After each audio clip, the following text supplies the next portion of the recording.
Hi everyone, here we've got Realme 8 Pro and let me share with you how to enable call waiting on this device. So firstly, let's enter the dialer and tap on this 3-dot icon in the right upper corner.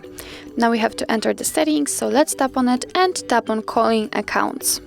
Here we've got carrier call settings, so let's tap on it and enter additional settings. As you can see, I've got some kind of error with the network or my SIM card, so just let me tap on OK, but if your SIM card will be perfectly fine, then you can see here we've got the option call waiting, and in your case it will be active, so you will be able to turn on this option just by tapping on this switcher here. So it means that then after activating that, your device will notify you that there is another incoming call whilst you will be during a call.